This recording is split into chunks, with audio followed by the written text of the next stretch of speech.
Assalamualaikum warahmatullahi wabarakatuh. Selamat pagi, semangat pagi, dan salam sejahtera untuk kita semua. Kembali lagi dalam pembelajaran sejarah Indonesia untuk kelas 10 semester ganjil tahun ajaran 2021-2022. Seperti biasa, semoga kabar Ananda pada pagi hari ini diberikan kesehatan dan tentunya semoga diberikan semangat yang lebih dalam mengikuti pembelajaran daring, khususnya mata pelajaran sejarah Indonesia. Baik, sebelum kita membahas lebih mendalam pada pertemuan kali ini melalui video pembelajaran ini, alangkah lebih baiknya jika Anda sudah mempersiapkan diri, dilengkapi dengan buku-buku yang sekiranya berhubungan dengan materi, dan sudah berdoa terlebih dahulu agar apa yang kita dapat pada pembelajaran kali ini lebih bermanfaat.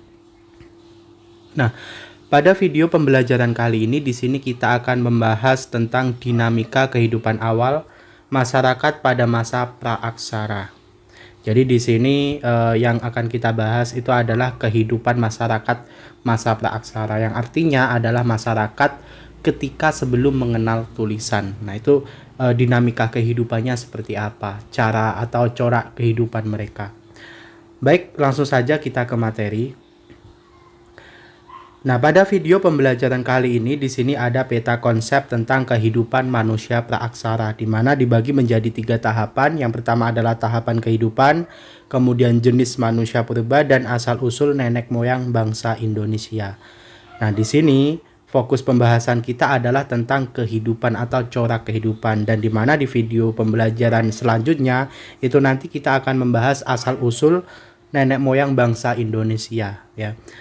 Nah, di sini dalam tahap kehidupan itu terbagi menjadi 4. Ya, yang pertama adalah berburu dan mengumpulkan makanan tingkat sederhana, kemudian berburu dan mengumpulkan makanan tingkat lanjut, bercocok tanam, dan perundakian. Nanti kita akan bahas satu persatu seperti apa berburu dan mengumpulkan makanan tingkat sederhana, kemudian makanan tingkat lanjut, kemudian bercocok tanam, dan juga perundakian. Nanti kita akan bahas satu persatu.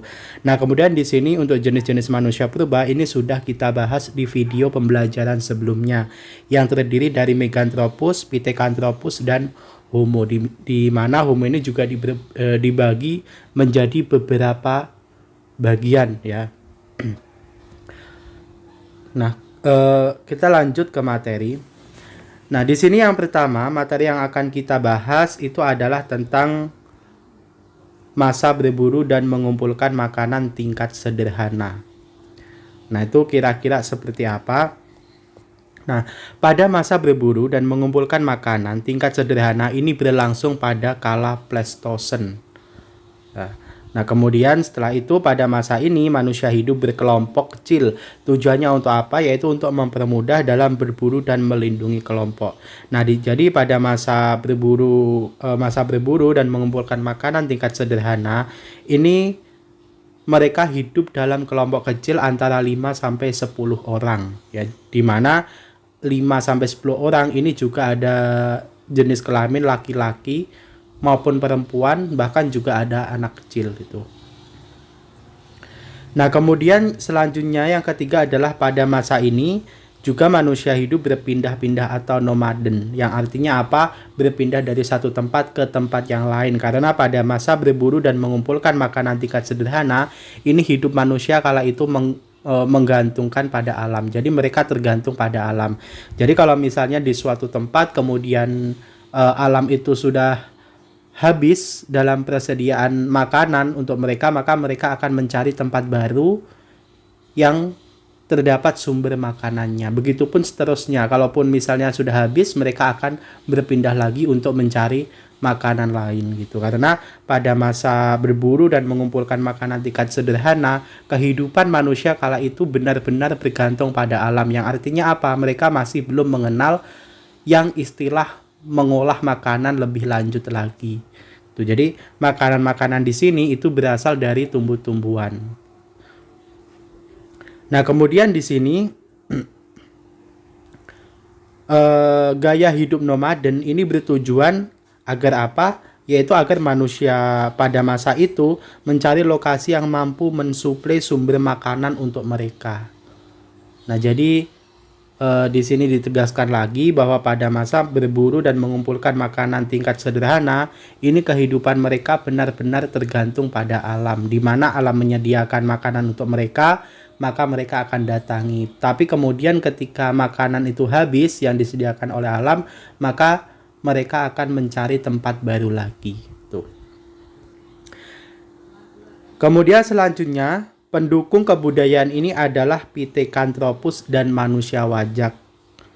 Ya, jadi manusia wajak di sini artinya adalah manusia yang pernah menduduki wilayah di Wajak, Kabupaten Tulungagung, Jawa Timur. Oke, selanjutnya. Nah, selanjutnya di sini kita akan membahas mengenai masa berburu dan mengumpulkan makanan tingkat lanjut. Nah, kira-kira seperti apa?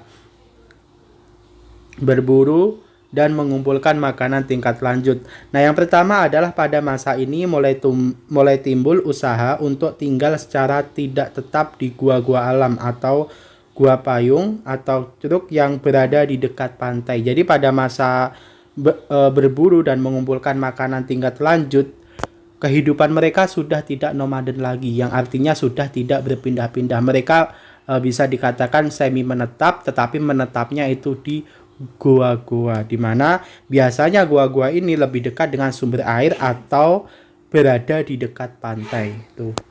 Selanjutnya pada masa ini juga penemuan dan pemanfaatan api mulai digunakan untuk pemanjangan masa pangan. Nah, jadi di sini pada masa berburu dan mengumpulkan makanan tingkat lanjut, manusia kala itu sudah mulai mengenal api, yang artinya sudah ada sistem memasak walaupun itu secara sederhana.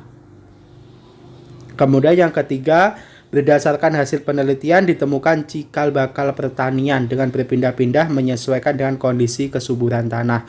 Nah, jadi pada masa mengumpulkan makanan tingkat lanjut, manusia kala itu sudah mulai mengenal sistem bercocok tanam, tetapi masih dalam konsep yang sederhana. Tuh, dimana tanaman-tanaman yang ditanam oleh mereka itu biasanya berjenis umbi-umbian, dimana pengolahannya itu juga masih sederhana, mungkin cukup dibakar atau cukup direbus saja itu. Kemudian begitupun peralatan yang digunakan pada masa ini pun, baik itu dari tulang maupun dari batu, ini juga masih kasar ya. Jadi belum diperhalus lagi untuk digunakan atau dipegang lebih nyaman. Tetapi di sini alat-alatnya itu masih cenderung kasar tuh. Nah, selanjutnya di sini kita akan membahas mengenai masa bercocok tanam. Jelas ini adalah pertanian ya. Nah, pada masa ini manusia mulai menetap di suatu tempat di wilayah terbuka yang dekat dengan sumber air seperti danau dan sungai. Bahkan terkadang mereka membuat parit di sekitar tempat tinggal mereka untuk melindungi diri dari serangan binatang buas atau kelompok lain. Nah, jadi pada masa bercocok tanam ini mereka sudah, atau manusia kala itu sudah mengenal sistem bercocok tanam lebih menggunakan teknologi yang lebih canggih daripada sebelumnya. Karena di sini mereka sudah mengenal yang namanya sistem irigasi. Meskipun yang ditanam kala itu juga kurang lebih sama, umbi-umbian, tetapi di sini untuk penanaman, kemudian pemasakan dan lain sebagainya itu lebih modern daripada masa sebelumnya. Kemudian yang kedua adalah mulai terbentuk desa kecil dengan bercocok tanam sederhana dengan sistem lahan kering dan menjinakkan hewan-hewan tertentu. Nah, jadi pada masa bercocok tanam ini selain mengenal sistem irigasi yang masih sederhana, tetapi di sini mereka juga mampu memanfaatkan lahan kering untuk sistem pertanian. Kalau masa sekarang atau zaman sekarang itu kita mengenalnya adalah pertanian ladang gitu. Jadi pada masa bercocok tanam ini pula, manusia kala itu juga sudah mulai mengenal yang namanya beternak, ya, terutama jenis unggas seperti ayam, kemudian ada juga binatang berkaki 4, contohnya adalah kambing. Tuh.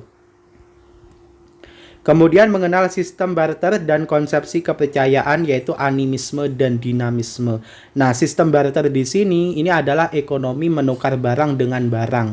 Tuh, jadi dalam kegiatan barter ini juga kurang lebih sama dengan jual beli, tetapi kalau jual beli itu kita mengenalnya adalah menukar uang dengan barang, tetapi kalau sistem barter itu adalah barang dengan barang.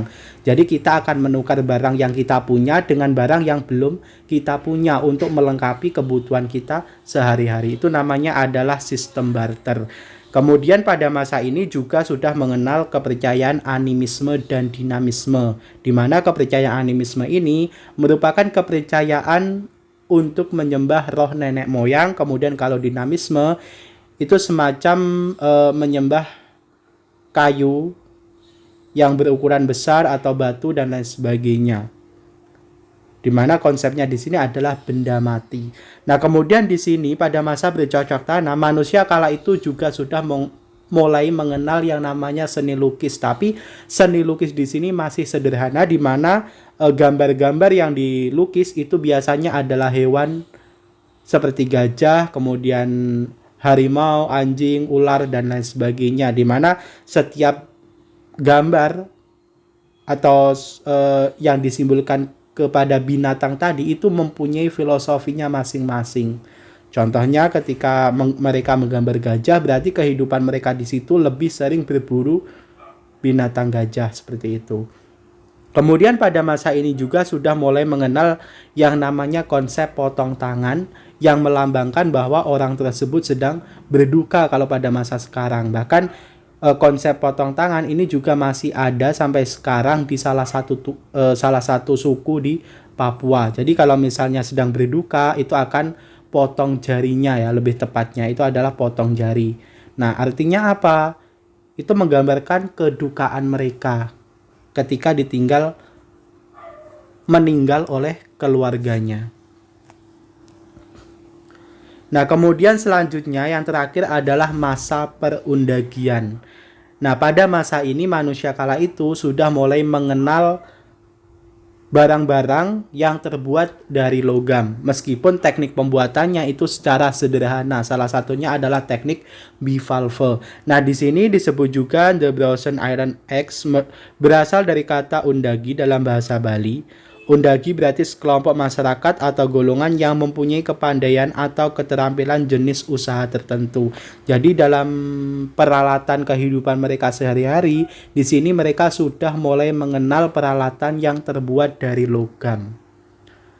Kemudian mulai terbentuk desa yang terdiri dari beberapa dusun. Jadi di sini populasi manusia kala itu sudah mulai bertambah. Nah, kemudian yang ketiga adalah meningkatnya jumlah populasi manusia karena meningkatnya teknologi dan kesejahteraan hidup. Dan yang keempat, berburu bukan sebagai pemenuhan kebutuhan, tapi sebagai mata pencaharian dan pembuktian tingkat kedewasaan dan kegagahan. Nah, jadi di sini bisa dikatakan bahwa pembuktian tingkat kedewasaan dan kegagahan itu berarti yang ikut berburu itu adalah mereka orang-orang yang sudah dewasa. Dalam artian di sini anak-anak masih belum ikut berburu.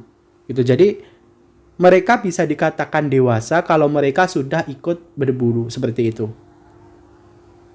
Kemudian yang kelima adalah dikenal teknik pembuatan alat logam yang disebut teknik bivalve. Nah, bahkan teknik ini pun sampai sekarang masih digunakan oleh seniman-seniman ketika dalam pembuatan logam. Jadi pada masa ini juga manusia kala itu sudah mengenal pembuatan logam itu dengan cara dipanaskan, kemudian dipukul dan dibentuk sesuai keinginan. Misalnya untuk membuat sabit atau membuat mata tombak dan lain sebagainya tuh, untuk pemenuhan kebutuhan dalam berburu. Nah, kemudian di sini untuk selanjutnya masih ada satu lagi, yaitu mengenal sistem pengairan untuk kebutuhan pertanian. Nah, jadi pada masa perundagian ini sistem irigasi sudah dibuat sudah lebih canggih daripada yang sebelumnya. Kalau sebelumnya itu sederhana, tapi kalau pada masa perundagian ini sudah lebih canggih lagi dalam pengairannya. Jadi di sini bisa diartikan bahwa di pertanian dalam bentuk persawahan itu sudah mulai semakin bertambah luas dan sudah mulai bertambah luas dan dikenal oleh masyarakat. Nah, kemudian selanjutnya di sini adalah jenis-jenis manusia purba yang pendukungnya. Itu juga sama yang sudah kita bahas di video pembelajaran sebelumnya. Nah, mungkin cukup sekian penyampaian materi pada pembelajaran kali ini. Semoga apa yang saya sampaikan memberikan sedikit gambaran kepada Ananda semua dalam memahami materi kehidupan manusia purba di Indonesia. Dan sebenarnya dari video pembelajaran ini masih banyak sekali kekurangannya, terutama dalam materi. Nah, untuk itu silahkan cari sumber-sumber yang relevan dengan pembahasan yang kita pelajari pada video pembelajaran kali ini. Ananda boleh ambil dari atau boleh baca dari buku paket atau e-book ataupun juga internet. Itu jadi di sini istilahnya atau intinya dalam belajar sejarah itu jangan bosan-bosan untuk membaca. Anggap saja sedang membaca novel gitu ya. Agar apa? Agar kita lebih mudah untuk memahaminya. Karena kalau misalnya belajar itu kita gunakan beban, maka di situ kita akan kesulitan untuk memahami materi yang akan kita pelajari. Tapi kalau di dalam pikiran itu kita santai, rileks, nah maka di sini kita akan lebih mudah untuk memahami suatu materi dalam pembelajaran. Dan tentunya seperti yang sudah saya sampaikan bahwa video pembelajaran kali ini banyak sekali kekurangannya, terutama di isi. Nah, untuk itu Ananda bisa ambil atau searching dari internet, kemudian silakan baca-baca buku-buku yang sekiranya berhubungan dengan materi yang akan kita pelajari atau yang sudah kita pelajari, atau bahkan yang berhubungan dengan materi pertemuan kali ini, bahkan pertemuan selanjutnya.